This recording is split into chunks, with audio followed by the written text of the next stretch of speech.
जय भवानी।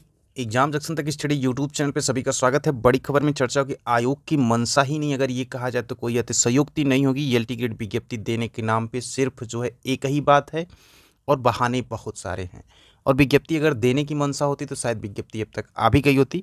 अब ये प्रतियोगी परीक्षा की तैयारी करने वालों का गुनाह सिर्फ इतना है कि प्रतियोगी परीक्षा की तैयारी करते हैं। कौन पूछेगा सरकार से कि प्रतियोगियों की वैसे भी सुनता कौन है कि इस प्रतियोगी छात्र कहें। कुल मिला के पर्चा लीक प्रकरण में रोज नए उजागर होते। टीचर्स में आप देख रहे हैं तमाम तरह की खबरों पर चर्चा कीजिएगा। आप देख रहे हैं एग्जाम जंक्शन तक स्टडी यूट्यूब चैनल पे अगर पहली विजिट किए तो चैनल को लाइक शेयर सब्सक्राइब करें इस प्रकार की अपडेट प्राप्त करने के लिए, क्योंकि प्रतियोगी छात्रों की कोई भी नहीं सुनता तो कम से कम वीडियो को शेयर करते रहें ताकि कम से कम किसी के कहाँ तक जू तो रहेंगे और प्रतियोगी छात्रों के हित में निर्णय तो ले सके। तो चलिए देख लेते हैं खबरें पूरी। पहली खबर है कि फरार चल रहे सुभाष ने कई स्तर पर इसकी मदद ली। गिरफ्तारी में खुलेंगे कई राज। पर्चा लीक में दिल्ली का एक सरकारी कर्मी भी शामिल। दिल्ली के कर्मचारी का नाम पहली बार आया है। यहाँ पे डॉक्टर शरद समेत 4 लोगों को गिरफ्तार किया तो उनसे पूछताछ में दिल्ली के एक सरकारी कर्मचारी का नाम पहली बार सामने आया है। आरओ भर्ती परीक्षा की बात हो रही है। इसमें अहम भूमिका निभाने वाले जो आरोपी जो सुभाष प्रकाश ने दिल्ली के एक सरकारी कर्मचारी की पर्चा लीक कराने में काफ़ी मदद ली। मास्टरमाइंड राजू नैन के लिए खजांची का काम करने वाला सुभाष प्रकाश और एक कर्मचारी पर्चा लीक प्रकरण में कई लोगों को बेनकाब कर सकते हैं। यही वजह है कि एसटीएफ अब दिन दिनों दोनों की तलाश में और तेजी से लग गई। सुभाष प्रकाश को पकड़ने में एसटीएफ ने सारे जतन कराए लेकिन अभी वो हाथ नहीं आया है। वहीं सुभाष से जुड़े 2 दर्जन से अधिक लोगों को हिरासत में लेकर पूछताछ की जा रही है।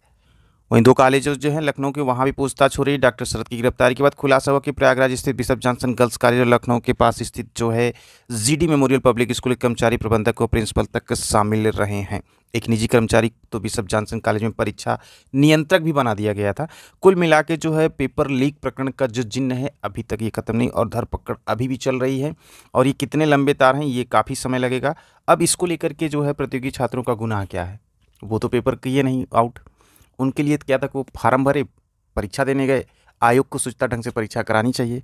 शासन स्तर पे इसको परीक्षा सुचिता ढंग से करानी चाहिए। अब प्रतियोगियों के छात्रों के समय के साथ जो क्यों खिलवाड़ शासन करे। अगर 3 से 4 महीने का चुनावी प्रक्रिया है तो चुनावी माहौल में क्या कोई काम नहीं होता, सब कुछ व्यवस्थाएं ठप, सिर्फ चुनाव, इसको लेकर के ही लोकतंत्र कहा जाता है। ये भी प्रतियोगी छात्रों के बीच में सवाल है कि आखिर वो 3 महीने करे तो क्या करे। 3 महीने के बाद भी जो है ऐसा नहीं है कि जो है आयोग की मंशा है कि वो विज्ञप्ति को लेकर के या प्रतियोगी परीक्षाओं को कराने को लेकर के जो है तय समय पे कोई भी जो है टाइम टेबल जारी किया जाए, ऐसा भी अभी कोई मंशा नहीं। यानी कि जैसे ही चुनाव खत्म होगा उसके बाद इतना ही टाइम और लगेगा सोचने विचारने में कि कैसे परीक्षा कराई जाए, कौन सी एजेंसी बनाई जाए, कहाँ पेपर बनेगा। ये सारी प्रक्रियाएं जो हैं तब तक जो है 2 से 3 महीने और लगेगा। तो क्या इन सब कार्यों में तेजी के जो साथ जो है आयोग और शासन मिलकर कार्य नहीं कर सकते हैं।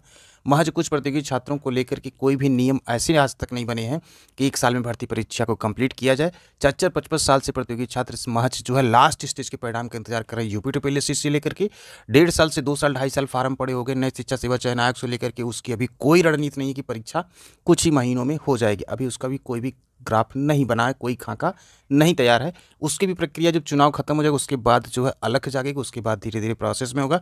फिर उसको खींचते खींचते सितंबर अक्टूबर तक लेके जाएंगे। उसके बाद कहेंगे कि हम काम तो कर रहे हैं। काम करने की भी कई तरीके होते हैं। अगर कहीं विधायक निधि पास करनी हो तो मेज थपथपा करके 1 मिनट में जो है विधायक निधि बढ़ जाएगी और पास हो जाएगी। अगर कहा जाए पेंशन तो वो भी बन जाएगी। इस प्रकार के कार्य होते हैं लोकतंत्र में, ऐसे भी काम होते हैं। तो प्रतियोगी छात्रों के बारे में कौन अलग जगह है, कौन सोचेगा। देखते हैं अगली खबर। अगली खबर, सक्षमता परीक्षा द्वितीय के लिए 4 तक करें आवेदन। बात हो रही बिहार बोर्ड ने सक्षमता परीक्षा 2024 आवेदन की तिथि बुधवार को जारी कर दी। नियोजित शिक्षकों को राज्यकर्मी का दर्जा देने के लिए 26 अप्रैल से 4 मई तक आवेदन कर सकते। बीमारू राज्य की श्रेणी में बिहार जो आज कितनी तेजी के साथ काम कर रहा है शिक्षक भर्ती को लेकर के या किसी भी भर्ती को लेकर के, कैलेंडर को लेकर के, इतनी शायद तेजी कभी देखने को नहीं मिली थी। वहीं बगल का पड़ोसी उत्तर प्रदेश की ये हाल है कि प्रतियोगी छात्र कुछ भी नहीं कर सकते, मुंह बंद करके बस रोज मीडिया जगत की खबरें क्या चल रही, कौन कहाँ कैसे क्या हो रहा है, इसी पे नजर बैठाएं। लेकिन उनके पक्ष में कोई भी निर्णय गति से नहीं हो रहा है। बढ़ते हैं अगली खबर की तरफ। वहीं अगली खबर, समकक्ष अहर्ता विवाद में फंसी ईएलटी भर्ती। सैकड़ों अभ्यर्थी ओवर। उत्तर प्रदेश लोक सेवा आयोग की सहायक अध्यापक भर्ती समकक्ष अहर्ता के फेर में फंसी है। 6 वर्ष से भर्ती की प्रतीक्षा कर रहे सैकड़ों अभ्यर्थी ओवर एज हो गए और जैसे जैसे इसमें विलंब होगा यह संख्या बढ़ती जाएगी। अभ्यर्थी कई ज्ञापन दे चुके हैं लेकिन समकक्ष अहर्ता स्पष्ट नहीं होने के कारण पदों का अध्याचन मिलने के बाद भी उत्तर प्रदेश लोक सेवा आयोग से विज्ञापन जारी नहीं हो रहा है। इससे राजकीय विद्यालयों में पठन पाठन प्रभावित। आयोग को वर्ष भर पहले भर्ती के लिए 6000 रिक्त पदों का अध्याचन मिला लेकिन शासन भर्ती के लिए समकक्ष अहर्ता विवाद निस्तारित निर्धारित नहीं कर सका है। आयोग को शासन से स्थिति स्पष्ट होने का इंतजार है, क्योंकि समकक्ष अर्हता निर्धारण के बाद ही आयोग भर्ती के लिए विज्ञापन जारी करेगा। इससे पहले वर्ष 2018 में ईएलटी के 10,768 पदों पर जो है भर्ती आई थी। माना जा रहा है कि चुनाव के बाद शासन स्तर से समकक्ष अर्हता स्पष्ट की जा सकती है। ऐसी कोई भी स्थिति अभी नहीं दिख रही है कि चुनाव के बाद जो त्वरित इस पर निर्णय ले लिया जाए। प्रतियोगी छात्रों के मन की जो खींच है वो आपको इस वीडियो के माध्यम से बताई जा रही है। प्रतियोगी छात्र कह भी सकते नहीं, कर भी नहीं सकते, कुछ भी नहीं कर सकते, ऐसे भी इंतजार कर सकते हैं, और करे भी तो क्या करें, उनके हाथ में है भी क्या। इसी तरह एलटी गेट में जो नियुक्ति पा चुके हैं उनकी ज्वाइनिंग अभी तक नहीं हुई। नई विज्ञप्ति की बात ही छोड़ दीजिए।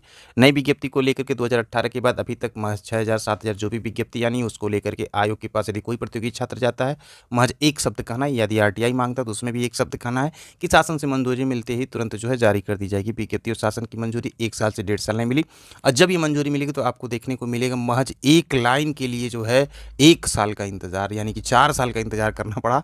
और प्रतियोगी छात्रों को तब वो कहा जाएगा कि इतने के लिए इतना साल क्यों लगाया गया। क्या प्रतियोगी छात्रों के समय की कोई वैल्यू नहीं है? तो शासन स्तर पे सरकार में क्या प्रतियोगी छात्रों की भूमिका नहीं होती? कम से कम इस पे भी विचार करना चाहिए। कहने से और करने में बहुत फ़र्क पड़ता है। कोई भी स्टेटमेंट अभी तक प्रतियोगी छात्रों के पक्ष में ऐसा नहीं आया कि हाँ त्वरित समय से आयोग सारे कार्य करेंगे। बहुत सारे ऐसे स्टेटमेंट शासन स्तर से दिए गए कि अब आयोग 3 महीने में काम करेगा, 6 महीने में काम करेगा, साल भर में प्रक्रिया पूरी हो जाएंगे। लेकिन चाहे यूपी पहले से ही हो, उत्तर प्रदेश लोक सेवा हर आयोग की कहानी अभी एक जैसी हो गई है। किसी भी आयोग से प्रतियोगी छात्र खुश नहीं दिख रहे हैं। उत्तर प्रदेश अधीनस्थ सेवा चयन आयोग की स्थिति तो यहाँ तक हो गई कि परिणामों को लेकर के जो है जो लास्ट स्टेज के परिणाम प्रतियोगी छात्र हाय तौबा कर रहे हैं, लेकिन परिणाम अभी तक जारी उसमें नहीं हुआ। अब तो फिलहाल चुनाव चल रहा है, इसके बाद की स्थिति क्या होगी वो भी अपडेट आपको चैनल पे दे दिया जाएगा। इसलिए चैनल को सब्सक्राइब किए, बेल आइकन को प्रेस किए, ताकि जब भी वीडियो अपलोड तो उसका नोटिफिकेशन देखने को मिले। तो आप देख रहे थे एग्जाम जंक्शन तक स्टडी यूट्यूब चैनल। इसी के साथ इस वीडियो को यहीं पे करते हैं समाप्त। वीडियो आपके काम की अच्छी लगे तो चैनल को लाइक शेयर और सब्सक्राइब जरूर करें।